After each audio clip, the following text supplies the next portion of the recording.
इधर देखो, यहां देखो, सब लोग सुनो।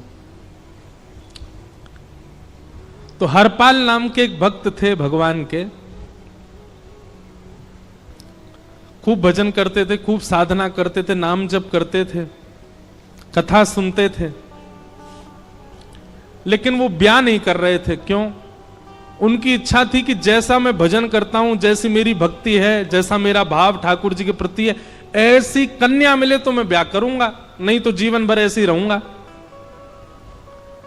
तभी उनके किसी रिश्तेदार ने आकर के बताया, बोले तेरे लायक कन्या मिल गई मुझको। तो हरपाल जी बोले, क्या क्या गुण है उस कन्या का? बोले उस कन्या ने शर्त रखी है, मैं उसी से ब्याह करूंगी जो रोज 1000 संतों को प्रसाद पवाता हो। हरपाल जी बोले, अब तो मुहूर्त भी नहीं निकलवाना, कल ही ब्याह करवा दो मेरा। ऐसी कन्या से तो मैं बिना मुहूर्त के ब्याह करूं। मुहूर्त उसके संग देखा जाता है जिसके संग यह संकोच हो या फिर यह दुविधा हो कि पता नहीं जीवन कैसा चलेगा। इससे तो मुझे भरोसा है बढ़िया जाएगा मेरा जीवन, इसी से ब्याह करा दो। कन्या ने शर्त रखी, हरपाल जी हम आपसे ब्याह तो कर रहे हैं पर हमारी शर्त मंजूर है ना, रोज 1000 संतों को प्रसाद पवाना पड़ेगा। बोला मैं निश्चित करूंगा, आप ब्याह कर लो। और ब्याह हो गया। हरपाल जी रोज 1000 महात्माओं को प्रसाद पवाते। अब देखो, अगर कोई संकल्प ले ले कि मैं 1000 महात्माओं को प्रसाद पवाऊंगा, अगर 100 महात्मा ज्यादा बढ़ जाएं, 200 महात्मा ज्यादा, उनको मना करेगा क्या? वो तो फिर अपराध बनेगा उससे। प्रसाद पवाने का संकल्प लिया तो जितने आए सबको बैठाने की जिम्मेवारी उसकी। ऐसी कथा में भी होता है, कथा में जितने लोग आए सबका स्वागत होना चाहिए, सबके लिए स्थान पर्याप्त होना चाहिए। कई जगह प्राइवेट कथा करा, हम तो मना कर देते, मत कराओ भैया, आपको अपराध लगेगा। क्यों? वैष्णव को पता चला कि कथा हो रही, वो सुनने आ गया, जगह नहीं मिली या फिर वो बैठ नहीं पाया, तो खाली रहे भले ही स्थान, पर फिर भी स्थान बड़ा रखो ताकि कोई भी आए तो कोई रहे ना कथा से, नहीं तो कथा कराने वाले को अपराध लगता है। वैष्णव बिना सुने चला गया। तो हरपाल जी ने नियम ले लिया, रोज 1000 महात्माओं को भोजन कराते। अब 1000 की जगह कभी कभी 1200 भी हो जाते, 1300 भी हो जाते, 1500 भी हो जाते। लेकिन हरपाल जी करते कुछ नहीं थे, कमाई का कोई जरिया नहीं था, केवल दादा परदादाओं की पुश्त से जो उनके पुश्तैनी धन था उसी को ही खर्च करते जा रहे थे। 1 साल तक बढ़िया चला, 1.5 साल बढ़िया चला, लेकिन 1.5 साल बाद धीरे धीरे धन खत्म होने लगा। जैसे ही धन खत्म होने लगा, हरपाल जी बड़ी चिंता में आ गए, क्या करें। पत्नी को नहीं बताते थे। क्यों? बोले इससे तो शर्त लगी, इसको क्यों बताऊं अपना दुख, इससे तो शर्त, मेरी यही शर्त थी कि रोज 1000 संतों को भोजन कराना। तो हरपाल जी ने बाहर जाते और दुकानदारों के यहां से जाकर के कर्जा लेने लगे। वो पुराने संपन्न थे तो किसी ने कर्जा देने से मना भी नहीं किया, सब देने लगे, बोले ले जा। इतना कर्जा कर लिया, 6-7 महीने तक कर्जे में भी उनके संत सेवा बंद नहीं हुई। 6-7 महीने बाद मांगने वालों ने मांगना शुरू किया, बोले हमारा दो, हमारा दो, हमारा दो। किसी का नहीं दे पाए तो पूरे नगर में ये हो गया कि भैया हरपाल जी अब पहले जैसी स्थिति में नहीं है, कर्जा इनको देना बंद करो, ये देते ही नहीं है पैसा लौटा करके। सब बिगड़ने लगा, धन नष्ट हो गया, इज्जत चली गई, लेकिन उनकी संत सेवा नहीं रुकी, रोज संत सेवा करते। एक दिन मन में विचार करने लगे, अब क्या करूं, अब तो मुझे कोई कर्जा भी नहीं देता, गहने भी सारे बिक गए, धन भी सारा खत्म हो गया। तो हरपाल जी ने मन बनाया कि मैं चोरी करूंगा, और चोरी करके ठाकुर जी, आप लोग मत करना ऐसा, चोरी करूंगा। हरपाल जी चोरी करने जाने लगे, लेकिन हरपाल जी का नियम था कि वो किसी के धन की चोरी नहीं करते थे। संपन्न लोगों के घर में जाते थे और उनकी रसोई घर की सामग्री चुरा लाते थे, चीनी, दाल, आटा, चावल, मूंग, नमक, मिर्च, ताकि भंडारा हो जाए सवेरे। इस प्रकार महाराज चोरी होने लगी। एक घर की हुई, दो घर, अब तो हल्ला होने लगा। बोले कि घरों की सामान राशन चोरी हो जाता है। वो बड़ा विचित्र चोर है, धन नहीं चुराता है, राशन चुरा के भागता है। ऐसी चोरी होने लगी महाराज। अब तो लोगों ने अपने अपने घरों में पहरेदारी शुरू कर दी कि चोरी ना हो। तो हरपाल जी को और दिक्कत होने लगी, क्या करें, कैसे करें। धीरे धीरे हरपाल जी इस स्थिति में आ गए कि अब संपन्न लोगों के यहां उन लोगों को ढूंढते जो ना कभी संत सेवा करते ना वैष्णव सेवा करते, और उन लोगों के यहां जाकर के थोड़ा बहुत धन चुरा लेते, स्वर्ण चुरा लेते। करना कुछ नहीं, अपना घर नहीं बनाते थे, बसाते थे, संत सेवा करते थे। ठाकुर जी रीझ गए हरपाल से। ठाकुर जी बोले, देखो ये सब चोरी कर करके और मेरे संतों को पवारा है। ठाकुर जी बोले, इस पर अनुग्रह करने जाना है। भगवान सिंहासन से उठ करके तैयार होने के लिए गए और बढ़िया महाराज नकली सी मूछ लगा करके, ऊपर सिर पर पाग पहन करके और थोड़ा पेट सा बाहर निकाल के, गले में खूब सारी जंजीर डाल के, हाथों की हर उंगली में अंगूठी पहन करके, सोने की जूतियां डाल करके, कौंधनी सोने की पहन करके, और एक बैंत समझते, वृद्ध लोग लेकर के चलते, बैंत, सोने का मड़ा हुआ बैंत लेकर के ठाकुर जी तैयार हो गए, एक सेठ जी बन गए। लक्ष्मी भैया ने पूछा, भगवान बड़ा सुंदर स्वरूप धारण किया, कहां जा रहे हो? बोले, अपने एक भक्त से मिलने जा रहे हैं। रुक्मणी जी बोली, मैं भी चलूंगी। भगवान बोले, तुम मत चलो, तुम उसको पहचान नहीं पाओगे, तुमसे अपराध बनी जाएगा। बोले, नहीं नहीं, भक्त दर्शन करने मैं तो जाऊंगी। भगवान बोले, जल्दी तैयार हो जाओ। सब लोग इधर देखो, वहां से कोई सामग्री आ रही है, कथा यहां हो रही है, इधर देखो, और फिर हम आंख बंद कर लेंगे, चाहे आप कहीं देखो। आंख खुली है तो हमको ही देखो। रुक्मणी जी एक सेठानी बन गई, ठाकुर जी सेठ जी बन गए, और दोनों ने मन में विचार किया कि हरपाल जी को दर्शन देना है। और यहां हरपाल जी की स्थिति क्या थी?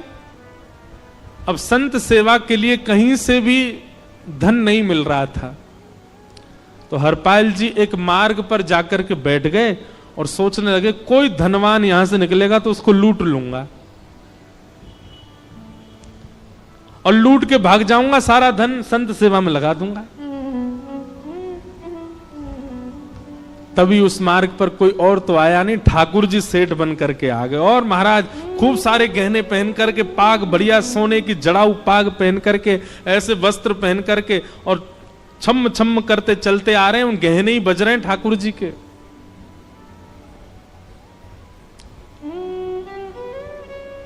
हरपाल जी ने जैसे नेत्र खोल करके देखा, ठाकुर जी के रूप यौवन और सबरी उनके श्रृंगार को देख करके हरपाल जी बोले, ये तो 1 साल के भंडारे की व्यवस्था आ रही है सामने से। इतने में ही सेठानी जी, रुक्मणी जी भी आई, उनको ओहो, ये तो कम से कम 5-10 साल की व्यवस्था आ रही है। अगर ये दोनों लूट लिए जाएं तो 10 साल चोरी नहीं करनी पड़ेगी। देखो कितना धन संपन्न। हरपाल जी के बगल में जैसे ही ठाकुर जी पहुंचे, हरपाल जी बोले, भैया जय श्री कृष्ण, प्रणाम। ठाकुर जी तो नाराज हो गए, क्या भगवान का नाम बोलता है सुबह सुबह? तुम सब लोग बड़े पाखंडी हो, ढोंगी हो, और हमने सुना इस गांव में एक रहता है, वो चोरी डकैती करता है और फिर कहते हैं संत सेवा करता है। ऐसी काय बात की चोरी भैया? करता तो चोरी है, भली उससे भली संत सेवा करता हो। नाम उसका हरपाल है, हम सब जानते हैं। भगवान का नाम मत लो हमारे सामने। हरपाल जी समझ गए, वो तो बिल्कुल भगवत विमुख है, इसकी तो एक अंगूठी भी नहीं छोड़नी मुझको, इसका तो सब लेके जाऊंगा। अगर ये बदले में जय श्री कृष्णा बोलता तो एक आध गहना छोड़ देता इसका में, पर ये तो इतना बिखर रहा है भगवान का नाम सुन के, इसका कुछ नहीं छोड़ूंगा, सब ले जाऊंगा।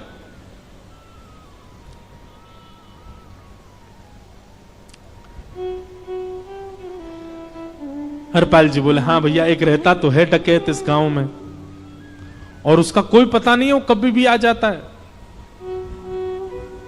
लेकिन एक मार्ग जंगल में होकर के है, उसमें गांव में नहीं जाना पड़ता। जंगल से गुप्त चुप निकल करके पूरे गांव पार हो जाएंगे, आप शहर पहुंच जाओगे।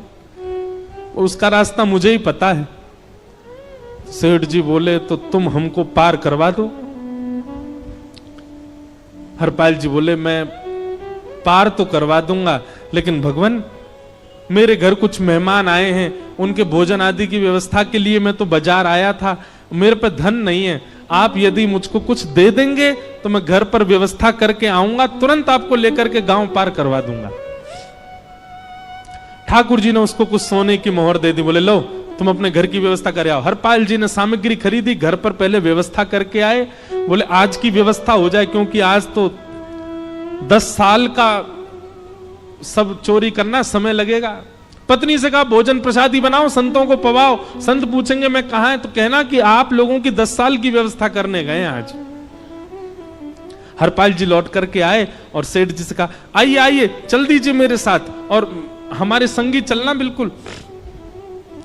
ठाकुर जी रुक्मणी जी चलने लगे। जैसे ही विहंगम जंगल में पहुंचे, भयंकर भयावह जंगल, बीच जंगल में जैसे ही पहुंचे, हरपाल ने पीछे मुड़ करके देखा, दोनों चले आ रहे हैं। तुरंत महाराज वो तो अपने रूप में आ गया, शेर की तरह गर्जना करने लगा, अपनी लाठी धर दी सामने और अपने सिर का स्वाफा निकाल करके सामने बिछा दिया। भगवान जो सेठ जी के रूप में आया, भगवान बोले भैया ये क्या कर रहे हो? बोले मैं ही हरपाल हूं। सारे सामग्री निकालो, डाल दो यहां पे, एक चीज भी मत छोड़ना, नहीं तो तुम जानते नहीं हो तुम्हारा क्या करूंगा। ठाकुर जी तो थर थर कांपने लगे। रुक्मणी जी बोली देखो कैसा नाटक कर रहे हैं। रावण के आगे नहीं डरे थे, कुंभकर्ण के आगे नहीं डरे, हिरण्यकश्यप के आगे नहीं डरे, और वो हरपाल के आगे ऐसे कांप रहे हैं। भगवान तो मन की सब समझ जाते हैं, कौन ही मारने, वो तुम भी कांपो क्यों? बोले भक्त है भैया, ये हमारो भक्त है। अनुब्रजम में हम नित्यम पूये ये तन्य रेणु भी, इसने हमारे लिए सब गवा दिया, हमारे वैष्णव संतों के लिए सब लुटा दिया, इसके आगे भयभीत होने में कोई लज्जा नहीं। लक्ष्मी नारायण दोनों कांप रहे हैं और हरपाल कह रहा सब निकालो। ए सेठानी जी कान के कुंडल उतारो। कान कुंडल उतार दिए, नाक की नथनी उतार दी, सब उतार उतार के धर दिए, हाथों के सब कड़ूला आदि भी धर दिए। भगवान ने भी अपने सब उतार। बोले बैंत कहां लेके जा रहे, उसको भी धर दो। बोले अरे भैया बुढ़ापे की लाठी, हम गिर जाएंगे। बोले कुछ नहीं गिरोगे, धर दो इसको। जीवन में कभी राम ना, जय श्री कृष्ण बोलने पे चिल्ला रहे थे मुझ पे, रखो इसको यहां पे। सारा धर दिया। बोले बहुत बढ़िया हो गया, अब 10 साल की व्यवस्था हो गई। इतने में भगवान की कनिष्ठ उंगली में एक अंगूठी थी। हरपाल बोला ये कहां बचा के ले जा रहे हो, उसको दो। बोले अरे भैया ये तो बहुत बचपन की हमारी अंगूठी है और ये आज तक हमारी निकली ही नहीं है और ये निकल ही नहीं पाएगी, इसको बाहर हम निकाल ही नहीं सकते, इसको तो रहने दो हमारे पास। बोले तुम क्या जानो, इस अंगूठी से कम 1 हफ्ता संत भोजन होगा और तुम पे तो दया करनी नहीं है। चिल्लाए थे मुझ पे जय श्री कृष्ण बोलने पर, निकालो इसको। भगवान खूब प्रयास करें, वो नहीं निकले तो हरपाल जी ने उंगली पकड़ी। बोले इसको काट देता हूं मैं, तुम्हारे पास उंगली रहने का कोई काम नहीं है, तुम उंगली से करते ही क्या हो। और महाराज जैसे ही उंगली पकड़ करके काटने का मन किया, वो काटने ही वाले थे, इतने में ही द्वारिकाधीश भगवान शंख चक्र गदा पद्म धारण करके प्रकट हो गए सामने। रुक्मणी जी महालक्ष्मी के रूप में प्रकट हो गई और दोनों ने अपने अंक में हरपाल को भर लिया। हरपाल जी समझ नहीं पा रहे ये क्या हुआ, दूर हटे। बोले नाथ, बोले हम साक्षात द्वारिकाधीश, ये साक्षात रुक्मणी तुम्हारी भक्ति से प्रसन्न होकर तुमको दर्शन देने आए हैं। हरपाल जी घुटने के बल बैठ गए, रोने लगे, सर रख दिया चरणों में, पटकने लगे। बोले नाथ,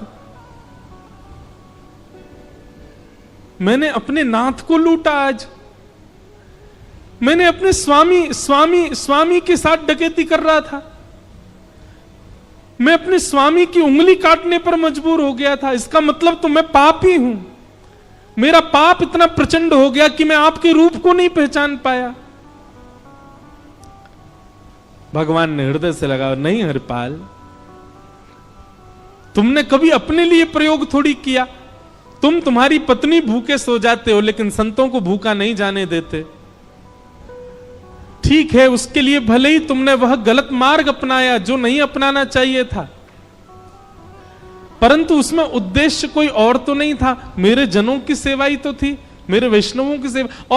और देखो हरपाल, एक मेरी बात सुनो, आज तुम्हारे मन में ग्लानि होती है कि तुमने दूसरों का धन हड़प करके और उससे संत भोजन कराया। वास्तव में इसका विधान शास्त्रों में यह बताया गया, जिसके धन से भोजन बना और संतों ने पाया, परोसा भले ही किसी ने भी हो, कार्यक्रम भले ही किसी ने भी कराया हो, पर धन जिसका लगता है पुण्य उसी को मिलता है।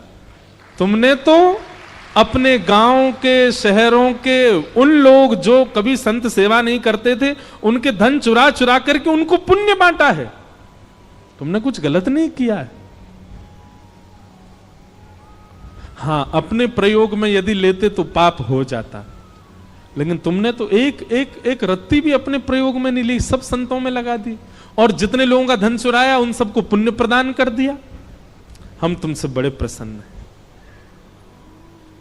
हरपाल जी चरणों से लिपट गए, बोले नाथ आप बड़े कृपालु, बड़े दयालु। भगवान बोले अब हमने दर्शन दे दिया, अब हम जाएं। और सुनो, ये सारा धन हमने दिया है, 10 साल का नहीं होगा इससे। तो बोले जब तक तुम जीवित रहोगे तब तक की सेवा बनेगी, इससे संत सेवा चलती रहेगी।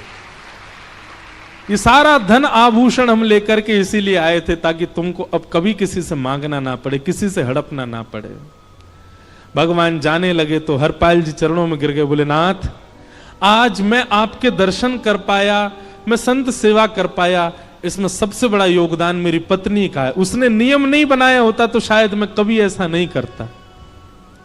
आप उसको दर्शन दिए बिना जाएंगे, मैं उसको क्या बताऊंगा? मैं उससे जाके कह भी नहीं पाऊंगा कि आप मुझे मिले, और उसकी वजह से आप मुझे मिले हो, कृपा कर उसको दर्शन दे दीजिए।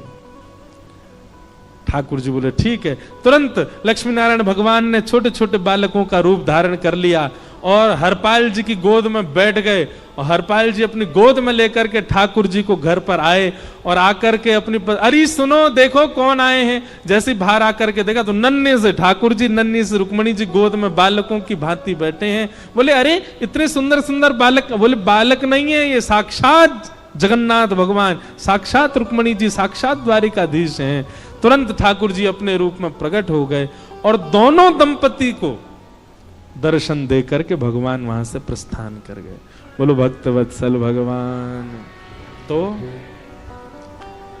एक भक्त जीवन संगी का प्राप्त होना भगवत दर्शन तक ले जा सकता है आपको। अब जिनके ब्याह हो चुके हैं उनसे तो अब हम कुछ कर नहीं सकते, पर जिनके नहीं हुए हैं संभल जाओ, सुधर जाओ, ठाकुर जी से प्रार्थना करो, और प्रार्थना करके केवल एक ही चीज मांगो, क्या? हम गृहस्थी हैं नाथ, यह गृहस्थाश्रम है, हम इसमें आ चुके हैं, अब कृपा करके हमारे जीवन में जो भी आए वो आपका भक्त आए। लेकिन आपके अथक प्रार्थना करने पर भी ठाकुर जी ने यदि नहीं दिया तो भी चिंतित मत होइएगा। मीराबाई को भी नहीं मिले अनुकूल, करमेती बाई को भी नहीं मिले अनुकूल, सक्कू बाई को भी नहीं मिले अनुकूल पति,